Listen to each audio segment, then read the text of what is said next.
Hello and welcome again to this video, the fourth and final part looking at stories from the Quran's 18th chapter, Surat Al-Kahf, aka the chapter of the cave. This video will look at the origins of some of these stories, in particular over the adventures of a man called the Man with Two Horns, which in Arabic is Dhul Qarnayn. In the past couple of videos, I looked at Dhul Qarnayn's bizarre adventures in the Quran, where he sees the sun setting into a muddy spring, and later builds a huge barrier to keep out two huge and troublesome tribes called Gog and Magog. The Quran never named this man with two horns, and Muslims have argued ever since who this person with the two horns is. Some have concluded it is Alexander the Great, some say it's Persian Emperor Cyrus the Great, while others prefer not to speculate altogether.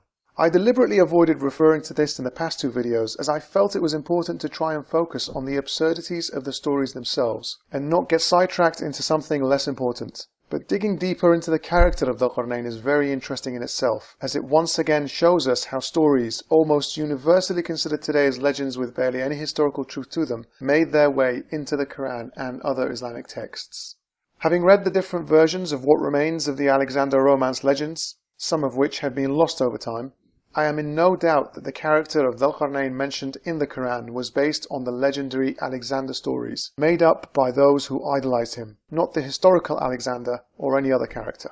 So, who was Alexander the Great? Well, in brief, he was a skilled Macedonian leader/general who managed to conquer much of the known world at the time, his empire eventually stretching from Egypt and Macedonia in the west to modern-day Pakistan and Tajikistan in the east. Born in 356 BC, Alexander was born into a life of privilege and even had Aristotle as his tutor. He revered Cyrus the Great to such an extent that upon conquering Persia, he began to embrace many cultural aspects of Persian life, as well as claiming divinity and ordering his subjects to bow down to him in ancient Persian fashion called proskinesis. Proskinesis was a Persian method of worship. Let me ask the Muslims watching this, does this look familiar? Except for the last stage of Persian proskinesis, with the entire body lying face down, it's pretty much exactly what Muslim prayers eventually became as well. Remember that next time you're in a mosque. You're simply seeing an ancient Persian ritual of worship, not something new and unique to Islam. Anyway, I digress. So, before setting out to conquer Asia, Alexander brought along the well-known historian of his era, Callisthenes of Olynthus. He wanted Callisthenes to record his exploits and the march of the Macedonian army east. But Alexander's attitude and growing arrogance were not always well received by the Macedonians around him. Callisthenes was one of those who came to despise much of Alexander's behavior, in particular his demand for others to worship him. Callisthenes was imprisoned until his death in 327 BC. His historical works were all but destroyed. 4 years later, Alexander died at the age of 32 in Babylon. Having won every single battle during his life, crushing a once giant Persian empire and creating the largest empire the world had ever seen at that stage in history, Alexander inevitably became a legend. Stories were created to portray him in an ever more flattering light almost immediately after his death, with tales of his adventures growing more and more spectacular as time progressed. But which came first? Did the Alexander Romance stories predate Islam, or was Islam first in revealing these stories? Historians have effectively reached a consensus that the Alexander Romance stories are effectively nothing more than fables falsely attributed to Callisthenes. They began circulating orally soon after Alexander's death. Hundreds of years later, these fables were written down in Greece and Egypt around 200 AD. Ernest Wallace Budge, a British Egyptologist and curator, writes the following in the History of Alexander the Great. The first book of the history of Alexander, according to Pseudo-Callisthenes, is certainly of Egyptian origin, and its birthplace was Alexandria. Colonel Yule places the composition of the work as far back as AD 200. But there is no doubt that the legends which are contained in it were current some hundreds of years before. Indeed, some of them must have been known within a few years of Alexander's death. The stories from these versions and the oral traditions led to more versions arriving. But given the geography and incredibly strong trade links in the region, if these myths were written down in Greece and Egypt by 200 AD, then the oral tradition would have almost certainly been very strong in Arabia by that time, and for a few hundred years later, long before Islam was born. Some Muslims may claim certain versions of the Alexander Romance were physically written down around the same time, or a little later than when the Quranic verses were revealed. That simply ignores the fact that there were many versions, and ignores the fact that the legends most likely began as folklore, and were well known to people through word of mouth before they were eventually written down. Even within Islam itself, the hadiths and the seerah were only written down a couple of hundred years after the stories and sayings allegedly occurred. We also saw in an earlier video how the Quran appears to borrow the idea of the sun setting into a muddy spring from a pre-Islamic poem by Tubba, as evidenced in early Islamic sources which tried to give the verse legitimacy. This shows that the legends from this man with the two horns were in Arabic poems long before Islam was even founded. So it's clear that the myths regarding the man with the two horns were prevalent in society sometime prior to the birth of Islam. Even the Quran itself lends credibility to the idea that these stories were around before the Quran. As we saw in the first video analysing chapter 18, Muhammad was challenged to recall a number of stories to prove his prophethood. He requested one day to get back to them, took 2 weeks, blamed it on God getting grumpy because Muhammad didn't say inshallah, and then told them their answers in the vaguest way possible. But it's not just the hadiths providing context to this verse that shows this was the case. The Dhul Qarnayn story in the Quran actually begins with the verse 1883. And they ask you about Dhul Qarnayn. Say, I will recite to you an account of him. So it's clear he was asked about the story known to them at the time, and that would have been the prevalent local version of the Alexander romance. So let's see what was said in these fables, and where there are similarities to the Quran, hadith, or exegeses. For starters, the origins of the name of Two-Horned One, which is exactly how the Quran refers to him, makes several appearances in these legends. It appears to have originated from the Egyptian version, which, like other versions, tried to claim Alexander as their own, claiming he was part of their family of gods. This hieroglyphic message apparently reads, King of Upper and Lower Egypt, the chosen one of Ra, the beloved of Amen, son of the sun, Alexander, son of Amen. Now the author here says, being the son of the god Amen, who was frequently represented on the sculptures by a ram, it was only natural that the two horns of this animal should be made attributes of Alexander the Great, and that he should be called two-horned. In the Ethiopic version, we are given another reason. His title, Two-Horned, occurs for the first time in this manuscript in this address. The Ethiopic writers explain this title by saying that he was so called because he ruled in the two horns of the sun, the east and the west. In the Christian version, we have yet another version to explain the origin of the name. And the king arose and knelt down and did reverence to the Lord. And the Lord said to him, Behold, I have magnified thee above all kingdoms, and I have made horns of iron to grow on thy head, that thou mayest thrust down the kingdoms of the earth with them. So we can already see the evidence is pointing very strongly that the so-called two-horned man was referring to Alexander across the region when Islam was born. He was known by this name in Egypt, Ethiopia, and among Christians. If the Quran meant someone else, then it would be deliberately misleading. So what else do we see in these mythical legends? Here we have Alexander's father, King Philip, predict this. When Philip saw Alexander guiding the horse with his hand and standing upon his feet, he said, My son Alexander, the whole oracle refers to thee. I believe that after my death thou wilt reign, and that thou wilt rule the world. So Alexander's father says he will rule the world. In the second Quranic verse on Dhul Qarnayn, we hear the following. Verily, we established his power on earth, and we gave him the ways and the means to all ends. We can see by reading the well-respected exegesis of Ibn Kathir that this is given to mean he controlled the world. So he had dominion over the east and the west. All countries and their kings submitted to him, and all the nations, Arab and non-Arab, served him. In his exegesis of another verse, he states a narration which confirms Dhul Qarnayn was one of 4 people who managed to rule the world. The kings who ruled the eastern and western parts of the world are 4, 2 believers and 2 disbelievers. As for the 2 believing kings, they were Sulaiman bin Dawood and Dhul Qarnayn. As for the 2 disbelieving kings, they were Nimrud and Nebuchadnezzar. Apparently, nobody told these people about the yet undiscovered Americas or half of Eurasia. It just goes to show how local the Abrahamic religions were. Some of these so-called kings didn't even rule 10% of the inhabited world at the time, let alone all of it. Let's see what else was said in these legends that the Quran picks up. We have Alexander speaking to those around him here of things he would like to see for himself. I am wondering what is the extent of the earth and how high the heavens are, and how many are the countries of my fellow kings, and upon what the heavens are fixed. Whether perchance thick clouds and winds support them, or whether pillars of fire rise up from the interior of the earth and bear the heavens so that they move not for anything, or whether they depend on the beck of God and fall not. He speaks about wanting to see the extent of the earth in the legends, and the Quran tells us in chapter 18 that Dhul Qarnayn travels on routes to the west and the east. Alexander in the legends also says he wants to understand how the sky above earth doesn't fall down onto it. He ponders whether it is kept up by pillars or whether God keeps them held up magically above us. The Quran attempts to answer these primitive questions, and not surprisingly, its author appears to have a similar mindset here that is not different from the mythical legends. Allah is He who raised the heavens without any pillars that you see. We also see this verse. Do you not see that Allah has made subservient to you whatsoever is in the earth, and the ships running in the sea by His command? And He withholds the heaven from falling on the earth, except with His permission. So, as we can see from these Quranic verses, the sky is being held up above our heads. It would fall down onto us if it weren't for God keeping it up. Now we also see that Alexander went to see the sun rising on the edges of the world. The sun is the servant of the Lord, and neither by night nor by day does he cease from his travelling. The place of his rising is over the sea, and the people who dwell there, when he is about to rise, flee away and hide themselves in the sea, that they be not burnt by his rays. Quran chapter 18 verse 90 reads, "Until when he reached the land of the rising sun, he found it rising on a people to whom we had given no shelter from it." As we can see, the Quran agrees with the Alexander myths that the sun rises over a people who have no protection from its rays. On the same page we also read, "And when the sun enters the window of heaven, he straightway bows down and makes obeisance before God his creator." This idea of the sun and other celestial objects being conscious and worshipping Allah is seen several times in the Quran and Hadith. "Hast thou not seen that unto Allah payeth adoration, whosoever is in the heavens and whosoever is in the earth, and the sun and the moon and the stars and the hills and the trees and the beasts and many of mankind?"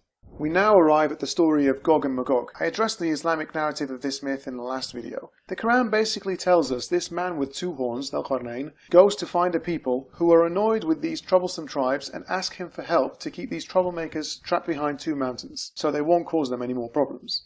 Let's briefly read those verses again. "Then he followed another course, until when he reached a place between the two mountains, he found on that side of them a people who could hardly understand a word. They said, 'O Dhul-Qarnayn, surely Gog and Magog make mischief in the land. Shall we then pay you a tribute on condition that you should raise a barrier between us and them?' He said, 'That in which my Lord has established me is better. Therefore you only help me with workers. I will make a fortified barrier between you and them. Bring me blocks of iron.' Until when he had filled up the space between the two mountain sides, he said, 'Blow.' Until when he had made it as fire, he said, 'Bring me molten brass, which I may pour over it.' So they were not able to scale it, nor could they make a hole in it." So that's the Quranic version, but we read here in the Alexander myths that he reaches a people near a large mountain who are having problems with what they call the Huns. Alexander said, "Who are the nations within this mountain upon which we are looking?" The natives of the land said, "They are the Huns." He said to them, "Who are their kings?" The old men said, "Gog and Magog," and then they go on to list more names who are behind the mountains. Now that is very similar to the story in the Quran. Is it just a pure coincidence? I mean, so far, both the Alexander myths and the Quran say a man known as the man with two horns travelled all over the world. Both say he saw the sun rising above a people who had no shelter from it. Both say he went to mountains to see a people who were complaining about Gog and Magog. Now the Quran says he used iron and brass to build the barrier to keep Gog and Magog out. So let's see what materials were used in the myth to keep Gog and Magog at bay. Alexander commanded and fetched 3,000 smiths, workers in iron, and 3,000 men, workers in brass. And they put down brass and iron, and kneaded it as a man kneads when he works clay. Then they brought it and made a gate. Now, in the Quran, we also hear that Gog and Magog will break free from their incarceration towards the end of time and cause havoc on earth, an idea supported in the authentic hadiths. The verse says, "Until the Gog and Magog people are let through their barrier, and they swiftly swarm from every hill." Now the Alexander myth also tells us Gog and Magog will be released towards the end of time and also take over the world. "When the world shall come to an end by the command of God, the ruler of creation, created things shall anger God, and sin shall increase, and wrath shall reign, and the sins of mankind shall mount up and shall cover the heavens. And the Lord will stir up in his anger the kingdoms that lie within this gate. For when the Lord seeks to slay men, he sends men against men, and they destroy one another. And the Lord will gather together the kings and their hosts which are within this mountain, and they shall be assembled at his beck, and shall come with their spears and swords, and shall stand behind the gate, and shall look up to the heavens, and shall call upon the name of the Lord, saying, O Lord, open to us this gate. And the Lord shall send his sign from heaven, and a voice shall call on this gate, and it shall be destroyed and fall at the beck of the Lord." What we just read also encapsulates this idea in an authentic hadith, which tells us the barrier will be breached after they ask nicely to Allah. Until when their time has come and Allah wants to send them against the people, they will dig until they can almost see the rays of the sun. Then the one who is in charge of them will say, "Go back and we will dig it tomorrow if Allah wills." So they will say, "If Allah wills," then they will come back to it and it will be as they left it. So they will dig and will come out to the people. There are many more instances of similarities, but I don't want to go on forever as the point has been made. These other similarities include a mention of people who have the heads of dogs. The Alexander myths also say Jesus will return before the end of the world and set up base in Jerusalem where Gog and Magog will not go. The myths speak about the Antichrist and how he will be killed by Jesus. I will put the references for everything, including these last ones, in the description box for those who wish to read further and see the similarities for themselves. So, as we've seen, the similarities between the made-up mythical accounts of Alexander the Great and the character of Dhul-Qarnayn in the Quran are obvious. We also saw similar answers to the primitive questions that had obviously baffled desert dwellers at the time, like how does the sky stay up and not come crashing down? Is this all a coincidence? Why would the Quran use so much of the mythical stories of Alexander, nothing more than made-up stories bearing little resemblance to actual history? By believing these stories, Muhammad, or whoever else authored the Quran, caused huge problems for the religion. Now Muslims have to come up with lengthy, nonsensical excuses to explain the verses about the sun setting and rising near people here on earth. They also have to tell us why we can't see this great wall of iron and brass. These stories and many others have made Islam simply indistinguishable from any other mythology. Early Muslims in general had no real problem in identifying Dhul Qarnayn as Alexander the Great, but as time progressed and it became more evident that the historical Alexander was a polytheist and even wanted people to bow down to him, Muslims have started to switch the identity of Dhul Qarnayn from what we clearly see is of the mythical Alexander to Cyrus the Great, or just preferring to say he's a man who ruled the world but we don't know who he is, as if suggesting historians and archaeologists would miss such an empire completely. So why are today's Muslims often so quick to tell us Dhul Qarnayn is not Alexander? Well, simply because they presuppose that Islam is right and base their conclusions on that presupposition. They don't bother looking objectively at the evidence and seeing where it leads. No, instead they'll say it can't be Alexander because he wasn't righteous and the Quran states Dhul Qarnayn was a believer. Also, there is this Islamic legend that is very popular that Dhul Qarnayn is somehow Alexander the Great. And the fact of the matter is that there is not a shred of Islamic or historical evidence that links Alexander the Great with Dhul Qarnayn. In fact, quite the contrary, there's a number of things that do not fit at all with Alexander the Great and Dhul Qarnayn. The most important of them, Allah describes Dhul Qarnayn as being a pious Muslim, a good man, as a rajul salih, as Ibn Abbas said. And we know historically beyond a shadow of a doubt that Alexander the Great was a pagan idolater. He was an idol worshipper. His teacher was none other than Aristotle. Aristotle was the tutor of Alexander the Great. This is literally historically. Alexander the Great was tutored by Aristotle. And these people were not believers in Allah subhanahu wa ta'ala. They believed in a pagan religion. So Alexander the Great has nothing to do with the story of Dhul Qarnayn. Who was he then?